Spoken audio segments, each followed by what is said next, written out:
거룩하신 하나님 아버지, 세상은 어둡고 여러 가지 사건과 사고가 끊임없이 분명하게 일어나고 있습니다. 그러나 주님께서 주신 평안을 우리는 누리게 하여 주시고 주의 주신 사명을 감당하는 저희들 되도록 인도하여 주시옵소서. 우리의 갈 길을 밝히 보여주시고 주의 오른손으로 붙잡아 주심으로 날마다 승리할 수 있도록 인도해 주옵소서. 연약하고 부족합니다. 말씀을 통하여서 우리의 심령을 새롭게 주시옵소서. 신의 연약한 종의 주의 말씀을 들고서서 금일의 교사 사용하여 주시옵소서. 성들이 꼭 필요한 말씀 전할 수 있도록 도와주시고 듣는 이나 받는 이 모두에게 하나님의 은혜가 넘치게 주옵소서. 예수님의 이름으로 기도합니다. 아멘. 고대 바벨론 주국 하면 여러 가지 것이 떠오르죠. 대단히 강력한 제국이었고 또 그 당시 세계 7대 불가사의로 하는 공중정원을 만들었던 제국이기도 합니다. 그 바벨론성이 얼마나 견고한지 외벽, 내벽 또 여러 가지 그 왕궁주를 쌓은 유프라테의 강과 여러 해자 이래가지고 난공불락의 성으로 여겨졌고 심지어 그 성 안에는 20년을 견딜 수 있는 식량이 준비됐다 이렇게 말하고 있습니다. 그런데 이 강력한 제국이 너무나 쉽게 갑작스럽게 멸망을 당했습니다. 오늘 이 다니엘서 5장이 바로 바벨론 제국의 마지막 날에 대한 기록입니다. 바벨론의 마지막 왕이 누구냐면 우리가 잘 아는 남유다를 멸망시켰던 느부갓네살 왕의 외손자입니다. 그 아버지는 이 당시 원정을 나가서 메데 파사 메데 페르시아죠. 페르시아 연합군과 싸웠는데 패배하고 있었고요. 그리고 이제 그 기세를 몰아서 페르시아 연합군이 이제 이 바벨론 성으로 지금 진격해 오려고 헌터시키려고 쳐들어오는 중에 있었던 것입니다. 그런데 바로 이런 위기에 벨사살 왕은 무엇을 하고 있었는가? 다니엘서 5장을 이렇게 1절부터 읽어보면 귀족 1000명을 초청해서 큰 잔치를 벌이고 있었습니다.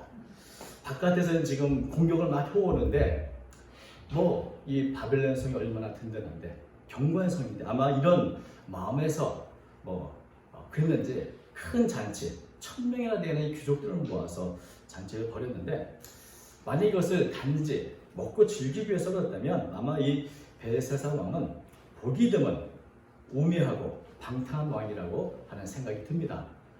이 위기에 어떻게 잔치할 생각을 하는가? 그런데 지금 페르시아 군대가 막 쳐들어오려고 하고 있지만 여러분 걱정하지 마십시오. 두려워하지 마십시오. 우리의 신들이 질 겁니다. 내가 지킬 겁니다. 이런 자신감을 보여주기 위해서 잔치를 벌이고 이 1000명의 귀족들은 사실은 든든한 자신의 세력이거든요. 우리 한번 으쌰으쌰 합시다. 한번 모여가지고 힘내고 그래서 저 페르시아 왕을 이겨버립시다. 이런 마음으로 잔치를 벌일 수도 있습니다. 그렇기 때문에 참 이 벨사살이 어떤 마음으로 이 잔치를 벌였는가 하는 데는 좀 문제가 있는 것이죠. 그런데 이 벨사살 왕이 이제 잔치가 진행되고 술을 거나하게 먹고 나서는 자기 외할아버지 느부갓네살이 예루살렘 그 성전에서 약탈해온 금은 기기들, 기명들을 그릇들을 가지고 내오라고 합니다. 야, 여기다 우리 술 마시자. 이 지금 성전에서 쓰였던 거룩한 그릇들인데 그것을 술잔으로 이용해서 같이 술을 마시고 자신들의 우상들을 찬양하기 시작합니다. 사절 보면 이렇게 되어 있습니다. 그들이 술을 마시고는 그 금, 은, 구리, 쇠, 나무, 돌로 만든 실들은 찬양합니다. 벨사살이 지금 술에 취해가지고 그냥 객기를 부리는 것이라는 참 어리석은 일인데 어떤 면에서는 그 유대인들이 신이라고 추앙하는 그 신이 쓰던 이 거룩한 그릇을 나는 숫자로 사용한다. 우리들의 신이 얼마나 위대한가? 우리들의 신은 유대인들의 신을 이긴 그런 위대한 신들이다. 그리고 나는 그 신들의 대리자, 왕이 아닌가? 이런 면에서 정말 자신만만하게 우리들의 신이 세상 어떤 신보다 높고 어떤 신보다 위대하기 때문에 저 페르시아군 아무것도 아니 걱정 말라. 이런 의도로 이렇게 참 우리가 보기에 불경스럽게 또 하나님을 모독하는 하나님의 성전에 쓰였던 이 기명들을 갖고 술잔을 만들고 자신들의 신들 하나하나 이름을 부리면서 돌로 되고 뭐 금으로 된 이것들 불러가면서 찬양을 했습니다. 참 어찌 보면 뭐 벨사살 왕은 이렇게 하면 사이가 올라갈 것이라 이렇게 생각했을지도 모릅니다. 그런데 참 이 벨사살 왕이 오매한 사람인지 아니면 너무 교만한 사람인지 아니면 오매하고도 교만한 사람인지 모르겠습니다만은 자신은 이렇게 해도 된다고 생각했을 겁니다. 뭐 어때? 내가 왕인데 바빌론족 왕인데 뭐 그러면서 했을 텐데 그리고 이렇게 해도 아무 일이 일어나지 않을 거라고 생각했는데 갑자기 아주 무서운 일이 일어났습니다. 갑자기 허공에서 손가락에 나타나서 커다란 그 석회벽에 글자를 쓰기 시작합니다. 그래서 벨사살 왕은 이 광경을 보고 아주 깜짝 놀라서 공포에 질리게 됐습니다. 6절 보면 이렇게 돼 있죠. 이에 왕의 즐기던 얼굴빛이 변하고 그 생각이 번민하여 널쩍다리의 마디가 녹는 듯하고 그의 무릎이 서로 부딪힌지라. 벨사살 왕의 얼굴이 달라졌고요. 마음에는 생각이 많아졌습니다. 두렵고 도대체 이거 무슨 일이지? 왜 그런 거지? 이런 번민들이 있죠. 그리고 넓적다리는 힘이 없고 정말 제대로 서 있을 정도로 없을 만큼 힘이 빠지고 구부름 막 떨려있는 두려워하는 그런 상태가 있습니다. 만약에 벨사살은 왜 이렇게 놀랄까요?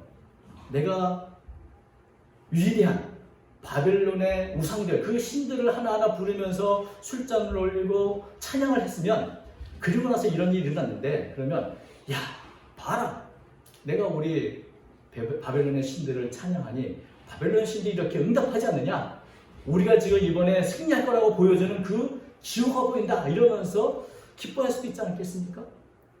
근데 왜 이 사람은 갑자기 두려움에 떨어서 어쩔 줄을 몰라하는 것일까요? 이 벨사살 왕 스스로도 아는 것이죠. 내가 뭔가 큰일 한 것 같은데 뭔가 큰일을 저지른 것 같은데 이런 스스로에 갇힌 양세 같은 자책감이 들어왔던 것이 겁니다. 도둑이 제발 드린다고 이것은 결코 우리가 믿는 신이 한 것은 아니다. 뭔가 두려움의 기운이 느껴진다. 그래서 저 손가락에 쓴 글씨가 도대체 뭐지? 그것이 굉장히 궁금했습니다. 그래서 소리를 질러가지고 자 우리 바벨론의 대제국의 위대한 지혜자들 다 모아서 이 글자가 무엇인가 먼저 읽어보고 설명해보라 이렇게 명령을 내렸는데 아무도 그것을 읽을 줄 모릅니다. 저는 이 말씀 보면서 야 벨사살 왕이 굉장히 큰 하나님을 모독한 일을 했는데 그럼 우리 생각에는 갑자기 천둥 번개가 내리셔가지고 벨사살 왕이 벌벌 떨게 만들면 좋을 것 같은데 하나님은 단지 벽에다 글을 쓰셨습니다. 그러니까 하나님은 말씀을 좋아하세요. 글을 딱 써서 자 이 글자 한번 읽어봐라 이렇게 이제 썼죠. 그런데 그 말씀은 하나님의 말씀입니다. 그 말씀이 무엇이든지 간에 그 말씀대로 이루어질 것입니다. 왜냐하면 하나님의 말씀이 힘이 있기 때문에 그렇습니다. 하나님께서는 지금 공개적으로 공개석상 이 잔치 자리에서 모든 사람 앞에서 모욕을 받으신 거죠. 조롱을 당하신 겁니다. 그러면 하나님께서는 그 모든 사람들에게 내가 가만히 있으니까 가만히 갔지. 나는 그렇지 않아. 나는 너희들 하는 거 다 보고 있었어. 내가 너희들 지켜보고 있었어. 하면서 글을 쓰신 겁니다. 그 글자가 뭘까요? 사실 이 글자는 아람어로 보이는데 수많은 바벨론의 지혜자들이 그걸 왜 읽지 못할까요? 왜 해석을 못할까요? 나중에 이 바벨론 왕은 자기 국내에 읽을 수 있는 사람이 없으니 대대적으로 홍보를 합니다. 이 글자 읽는 사람에게 내가 거대한 상급을 주고 높은 지 나라의 세 번째 되게 하겠다 이러면서 하는데도 많은 사람이 와서 읽어주면 했습니다. 뭐가 될까요? 여러분 그 아람어는 되게 자음만 써있고 모음이 없습니다. 마치 이런 거죠. 자 여러분 이게 뭐라고 쓴 거죠? 이거 참 어렵네. 이게 이제 초성 게임이라는 거죠. 이거 받고 무슨 문제가 썼나. 근데 이게 좀 시적이거나 내용이 많은 것은 이게 참 더 어려울 수 있습니다. 생소하죠. 왜냐하면 모음에 따라서 어떤 글자가 될 수 있는 것이기 때문에 그렇습니다. 이 글자 알아맞히면 제가 선물을 하나 드리겠습니다. 뭐 벨사사왕은 아니지만 큰 상금을 내릴 수 없고 작은 기념품 하나 드리도록 하겠습니다. 자, 이렇게 해놓으니 읽으려고 왔는데 이게 도대체 무슨 뜻인지 또 중요한 게 뭐냐면 글씨는 어떻든 비슷하게라도 읽을 수 있는데 그 의도가 무엇인지, 왜냐하면 글자에는 의미가 있고 의도가 있습니다. 왜 하나님이 이 글자를 보여주셨는지 그 의도를 알아야 해석할 수 있는데 아무리 생각해도 이 잔치 중에 갑자기 나타난 이 글자의 그 의도가 뭔지, 누가 썼는지, 왜 썼는지 알 수가 없는 것입니다. 그래서 그야말로 수수께끼 그리겠습니다. 자, 어떻게 맞죠? 잔치는 끝났다. 이제 잔치는 끝났다. 이런 글자에서 선물을 하나. 겨자씨입니다. 겨자씨만큼 작지만.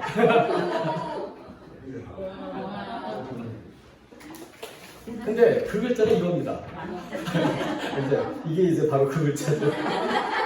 아무도 모르겠는 거죠. 이게 뭐야? 의도를 알아야 알 텐데. 또 사실 바벨론 사람이 아람어를 알기 쉽지 않지만 그 의도를 알기는 더 어려울 것입니다. 그럴 때 벨사살의 어머니가, 여기는 왕비에 됐지만 사실 태우입니다. 어머니가 야, 예전에 느부갓네살 왕이 공경에 빠져서 뭔가 알고 싶은데 알지 못했을 때 그때 해석을 잘했던 사람이 있다. 다니엘이라는 사람인데 그 사람 불러서 한번 물어봐라. 이렇게 조언을 합니다. 그래서 드디어 이제 다니엘이 벨사살 왕 앞으로 불려온 겁니다. 그랬더니 이제 다니엘이 1장 연설을 하고 그 다음에 이제 오늘 본문의 25절이 그렇습니다. 기록된 글자는 이것이니 곧 뭐죠? 메네메네 대대 우바르신입니다. 이렇게 이제 읽어줬습니다.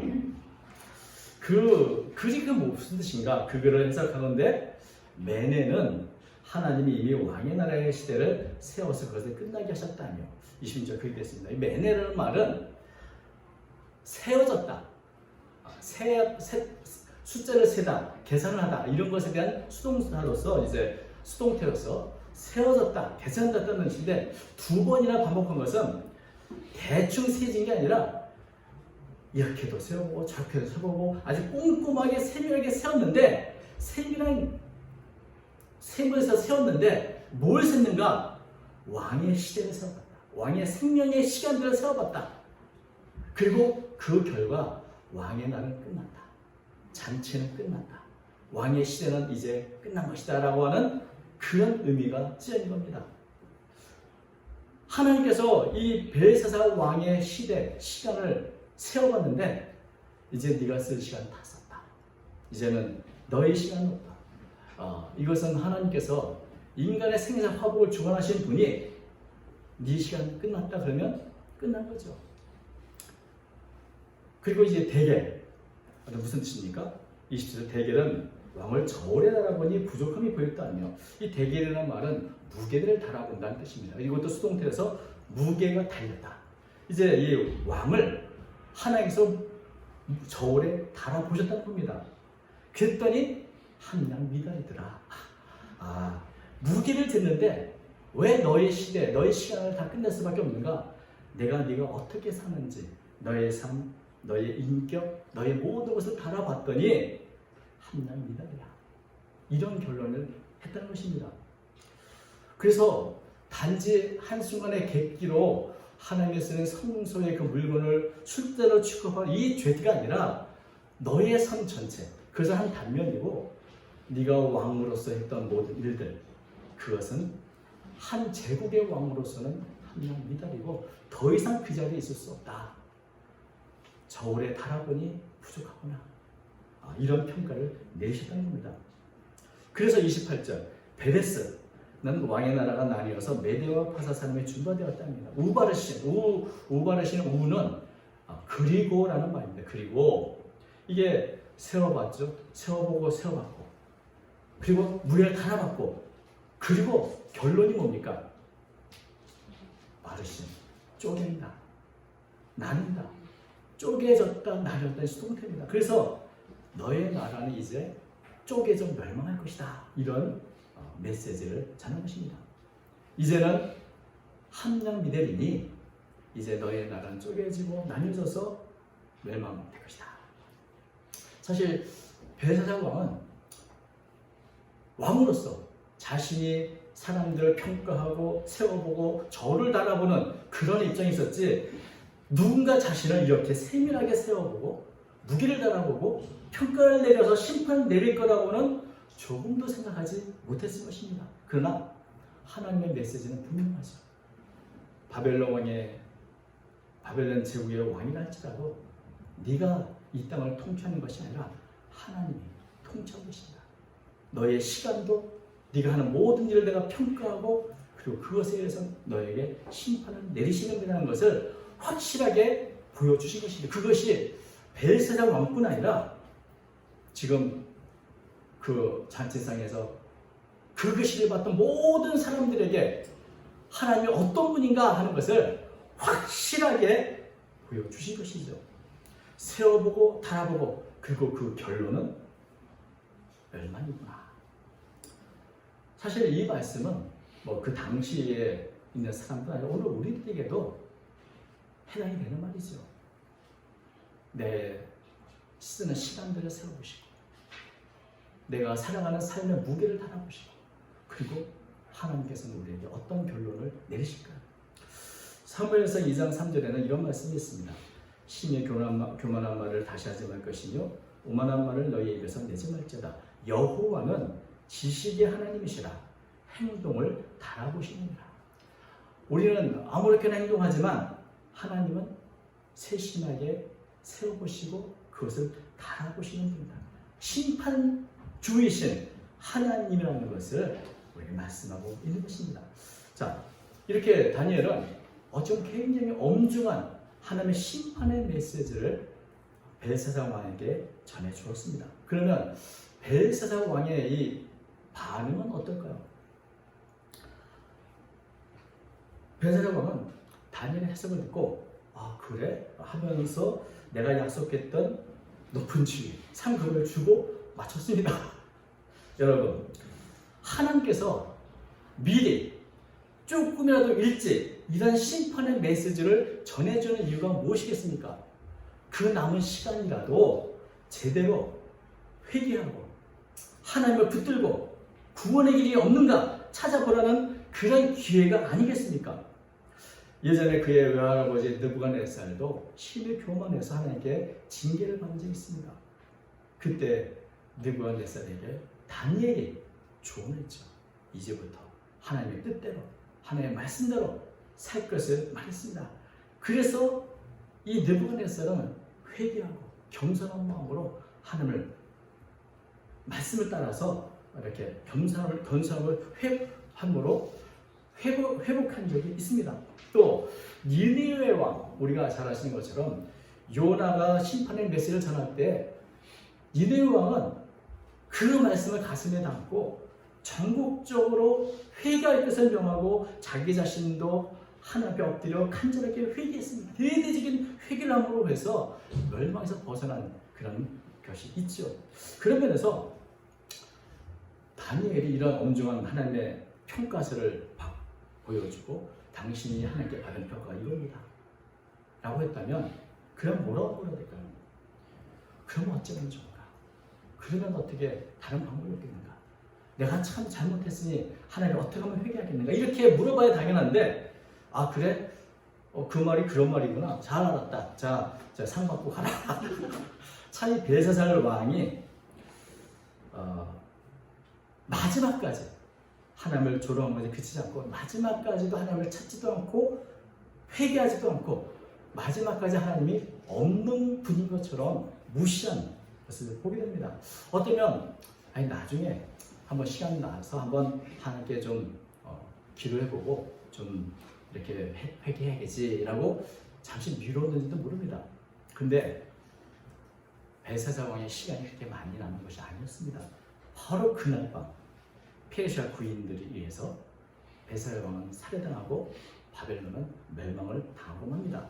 역사가 헤로도토스에 의하면 바벨론 궁에서 잔치를 벌이고 있을 때 페르시아 연합군은 그 유프라데스 강의 수위를 낮추고 반영을 바꾸는 작업을 계속 해왔다고 합니다. 그래서 수위가 낮아지니까 바벨론 궁으로 들어가는 수문이 보였습니다. 그래서 아무도 모르게 아무에게도 들키지 않고 바벨론 성으로 침입해서 이 벨사살 왕을 가볍게 죽일 수 있었던 겁니다. 그리고 너무나 쉽게 바벨론 성은 점령을 당하고 만 것이죠. 저는 역사에 많이는 없지만 만약에 벨사살 왕이 다니엘을 붙잡고 말했다면 아마 누군가 어떤 고초는 이런 일들 미리 발견할 수 있지 않았을까. 그러면 바벨론의 멸망이 조금은 늦춰질 수도 있었겠다 하는 생각을 하게 돼. 어쩌면 그렇게 한 사람도 그 페르시아군을 발견하지 못하고 그들의 침을 막지 못했나. 여기에는 하나님의 특별한 섭리가 있다고 믿는 것입니다. 우리 잘 아는 것처럼 이렇게 바벨론이 함량비담으로 멸망된 이후에 우리가 잘 아는 나중에 페르시아 왕 고레스에 의해서 포로로 잡혀갔던 유대 백성은 다 고향으로 돌아오게 됩니다. 사실 굉장히 기적 같은 일이 이런 반이었죠. 이것은 하나님께서 선지자들에게 이미 유대 백성의 말씀은 그대로 성취화되는 것을 보게 됩니다. 오늘은 우리가 이 메네메네 데겔 우바르시 하나님께서는 세워보시고 저울에 달아보시고 그리고 심판을 내리신다. 여러분 세워보고 달아보고 그리고 그 결론으로 쪼개지는 사람이 있지만 그 반면에 세워보고 달아보니 참 흡족하셔서 상값 복을 내리시는 분도 있습니다. 나의 행동, 나의 말, 하나님이 나를 세워보시기 전에 우리가 먼저 나의 삶을 세워보고 나의 삶의 무게를 한번 재어보면 어떨까요? 나의 남은 날수는 얼마나 있을까? 하나님은 얼마나 나에게 기회를 주고 계신가? 아직 내가 기회 있을 때 내 삶을 돌아보고 내 무게를 재어보고 나는 정말 하루하루 천문 같은 무게로 살고 있는가? 돌아봐야 될 줄로 믿습니다. 때로는 우리가 벨사살 왕처럼 하나님의 말씀을 듣고 깨닫지만 그냥 듣지 않은 척, 모른 척 살아갈 때가 많이 있습니다. 그러다가 나중에 하나님 보내신 평가서를 받아볼 수도 있는 것입니다. 마지막으로 이 덴마크의 철학자 키에르 케고르가 경건한 풍자에서 나온 이 거위 이야기가 있는데 그래서 제가 조금 각색해서 소개하고 마치려고 합니다. 매 주일마다 거위들이 뒤뚱뒤뚱 걸어서 교회에 가서 예배를 드렸습니다. 앞에 있는 목사 거위가 여러분 우리도 하늘을 날 수 있습니다 이렇게 외치면 모든 거위들이 아멘 하고 소리를 쳤습니다. 목사 오리는 말하기를 창조는 우리 모든 거위들에게 날개를 주었습니다. 이 날개를 통해서 훨훨 날아 저 강 건너편 고향으로 가라는 말씀입니다. 우리에게 날개를 주신 하나님을 찬양합시다. 아멘 할렐루야 이러면서 설교했고 모두 다 함께 우리도 날 수 있다고 힘차게 찬양을 했습니다. 그리고 예배가 끝나면 거위들은 다시 뒤뚱뒤뚱 거리면서 교회를 나갔습니다. 거위들은 식성이 좋아서 늘 먹는 것을 쫓아다녔고 그렇게 살찐 거위는 자칫나게 잡혀 먹었습니다. 그렇지만 그들 중에 누구도 등에 붙은 커다란 날개를 사용해서 날아보려고 고민한 거위는 별로 없었습니다. 날개는 나중에 언젠가 내가 강을 건너서 고향할 때 그때는 필요한 것이지 라고 생각하며 오늘도 먹을 것을 찾아다니고 있습니다. 여기까지 좀 내용을 좀 각색해 봤는데 어찌 보면 우리 모습도 굉장히 흡사하죠. 날개는 있지만 날지 못하는 이유가 뭔가? 날아보려고 하지 않기 때문입니다. 날개에 대한 관심이 없기 때문입니다. 날 수 있지만 그냥 하루하루 뒤뚱뒤뚱 날지 못하고 살아가는 우리들의 모습이 그것은 믿음과 삶이 분리된 성도들의 모습을 잘 표현해 준다고 생각이 듭니다. 우리들은 사실 다른 사람이 나를 어떻게 볼 것인가에 대해서 관심이 많지만 정작 하나님은 나를 어떻게 평가하시는가 나를 세워보시고 나를 달아보시는 그 하나님, 나에게 어떤 교육을 내리고 계십니까? 여기에는 너무나 무심하고 무감각한 것은 아닌가? 그저 형식적으로 왔다 갔다 하는 신앙생활이 아니라 살아계신 하나님, 그리고 그분이 주신 은혜와 그분이 주신 능력을 덧입어서 우리 가슴에 정말 천국 같은 무게를 안고 세상에 선한 영향을 끼치며 살아가는 그런 삶을 살아야 되지 않겠는가? 사실 이 가을에 우리 스스로 돌아보고 우리의 부족함을 채우려는 그런 작은 몸짓, 작은 움직임을 향하는 저 여러분 되시기를 주님의 이름으로 축원합니다. 네. 거룩하신 하나님 아버지, 가을이 오면 열면 우리의 삶을 돌아보며 주님께 죄송스러운 마음입니다. 주여 긍휼히 여겨주시고 다시금 주의 은혜로 주의 말씀으로 충만한 삶을 살아가는 자가 되도록 인도해 주시옵소서. 우리의 삶을 돌아보게 하시고 엄중하신 하나님의 그 심판대 앞에 우리가 어떻게 살 것인가 돌아볼 수 있도록 은혜를 베풀어 주옵소서. 주님은 가만히 계시지만 여전히 우리의 삶을 살피시고 세워보시고 달아보시는 줄로 믿습니다. 예수 그리스도 안에서 받은 은혜를 따라 날마다 승리의 삶을 살도록 우리 모두를 권고해 주옵소서. 함께하여 주시고 은혜 베풀어 주심을 믿사오며 모든 것을 살아계신 예수님의 이름으로 기도하옵나이다. 아멘.